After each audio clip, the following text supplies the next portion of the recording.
One of the most remote nations on Earth, threatened by rising water levels, has today experienced the damaging impact of what's known as a king tide. Tuvalu is a small group of islands 10,000 miles and 11 time zones away in the South Pacific.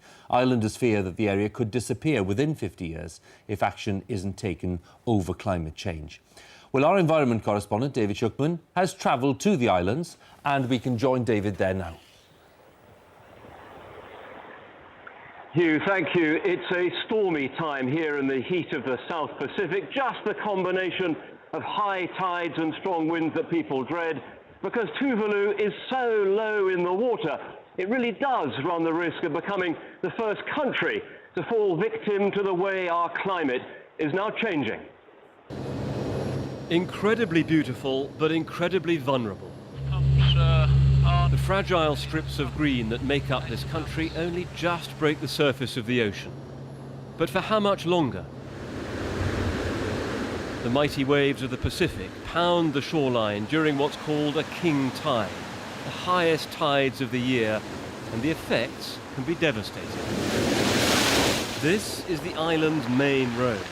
I mean, we've never seen this in the past, water coming all the way up to this far. And our house is just up behind us.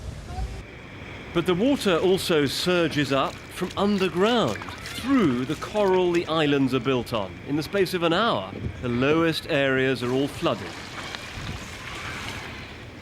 Everyone impact. This priest carefully through the waters on his way to conduct a funeral. The higher the king tides get, the harder it is to keep things going here. So can you grow anything here? No. Because it's too salty? Yeah, too salty. Okay. The seawater is poisoning the soil and people are nervous. It makes me feel scary. So what will happen to us in 10 years' time? This isn't like other floods that I've covered with a single catastrophic event. Instead, it's a creeping process with this seawater flowing up into the heart of these islands and slowly, but effectively, killing them off.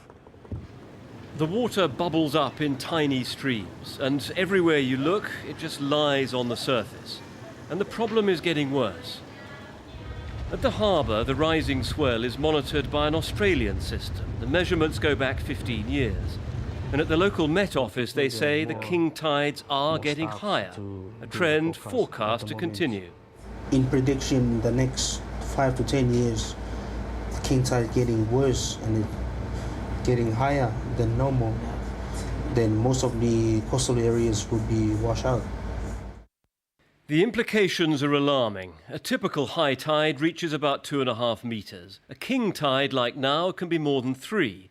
The UN Climate Panel forecasts a rise of another ½ metre, when the highest point is only about 4.5 meters. Now for Tuvalu, each scenario would cost precious land. Only a small rise would see parts of the island go under, perhaps even the runway, a lifeline to the outside world. How long have you got?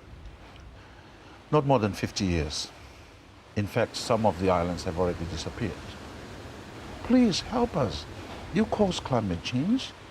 You know, the polluter pays principle must apply. You must set up a global fund to which these islands can come and tap into to build their resilience, to build their capacity, their education, technology, and all that, and restore what the damage has been done. People here say there must be a technological fix if a rich country like Dubai can build entirely new islands, especially since these are so narrow you can cross from one side to the other in a few short paces. The problem, they're founded on coral, which is porous, leaving islands. For the children of Tuvalu, the floods are fun. But for them to lead their lives on these islands will require massive international support. And with just 11,000 people here, will the outside world think it's worth it?